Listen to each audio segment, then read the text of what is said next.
That old saw about how you spend your leisure time revealing a lot about you may be more true than you knew or wished. Some of the staff here are obsessed with a video game called Angry Birds. Frankly, I don't have any time for video games. As a downtime activity, I don't see the appeal of hurling tiny birds through the air. In fact, when it comes to video games, I find it best to just ignore them. But amidst the bombardment of electronic entertainment, a cautionary tale. The next time you play one of those downloadable video games on your smartphone, remember, no matter how fun it is, no matter how cheap it was, it's going to cost you something. In many cases, the cost is your privacy. Our number one story tonight, how a recent Facebook flip-flop pulls back the curtain on the data hunters who make your favorite mobile apps.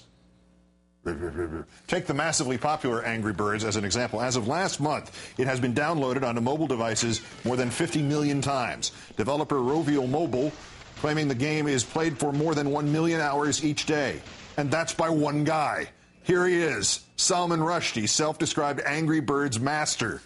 British Prime Minister David Cameron opts for a big-screen version of the game on his iPad, explaining what happened to that coalition. Star of TV's Mad Men, John Hamm, saying the game is his time-waster of choice, which is why there's so few episodes. Even Conan O'Brien revealing how he spent his time in between his two most recent talk show stints. Hey, Conan O'Brien here. I'm still in the same crappy office, but now I've got almonds and I'm on level 4 of Angry Birds. Listen to those birds, man. They are angry. Here's something Conan may not know. Every time you play Angry Birds on your personal device, information from that device is sent to marketers, and developers are not required to let you know your info will be resold in that way.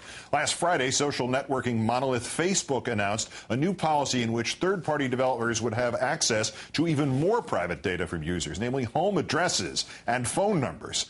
An online backlash prompted Facebook to revise its position, posting early this morning, quote, over the weekend we got some useful feedback that we could make people more clearly aware of when they are granting access to this data. We look forward to re-enabling this improved feature in the next few weeks. If that isn't bureaucracy speak, I've never heard it. Such data mining has drawn the attention of the federal government, the Commerce Department announcing its intent to overhaul online privacy laws, the current ones on the books originally written in 1986.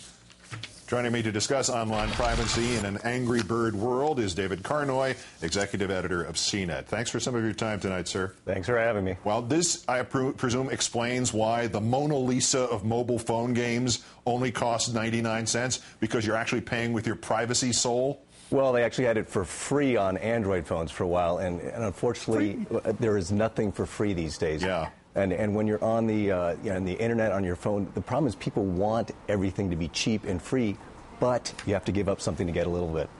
Well, and in this case, what is it that you're giving up? What is the information that the developers are looking for? How important is that info to their bottom line equation? In a lot of cases, it's just literally the ID number for your phone, but that ID number can actually give you a lot of information.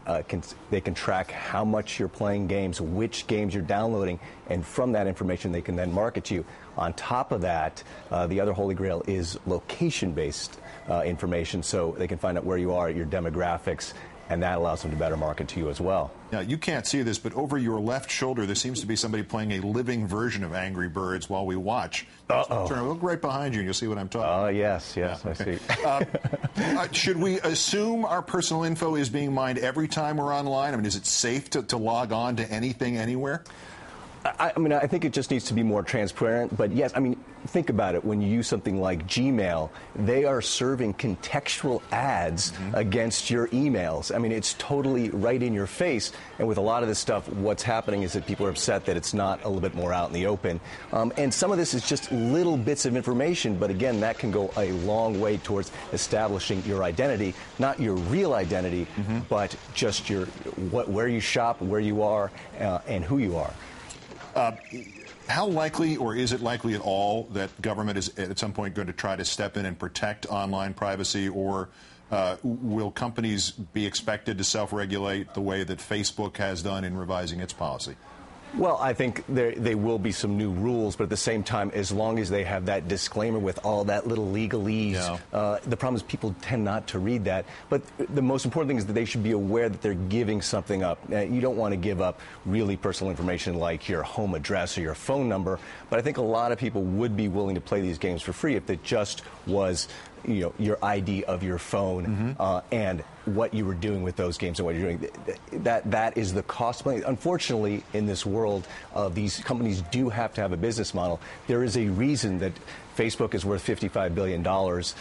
It does have a lot of information about a lot of people, and that's what marketers are interested in. Well, as you know, every time you log on to iTunes, if you buy something, you're actually donating 5 cents to the Republican Party. I don't know. I'm sorry, I just made that up. The Facebook story, it really was a sort of Friday afternoon bad news dump. Did they really revise the policy, or are we all screwed from using it? I think they seem to be continually revising the policy. Yeah. They kind of float these little privacy things out there, and then there's all this backlash, and then they go, okay, we're not really doing that. But at the same time, that's really the holy grail for Facebook. You're going to see a lot more stuff sold to you on Facebook, whether that's advertising, maybe apps down the road. There's going to be a microtransaction system down the road, most probably, just like iTunes.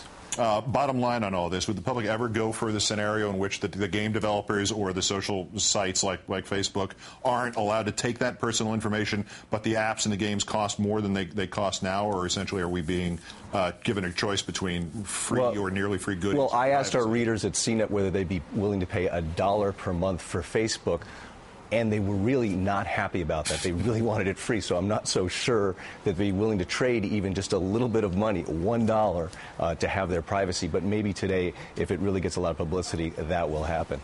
Well, maybe 50 cents. David Carnoy of CNET.com. Once again, great thanks for your time. Thank you.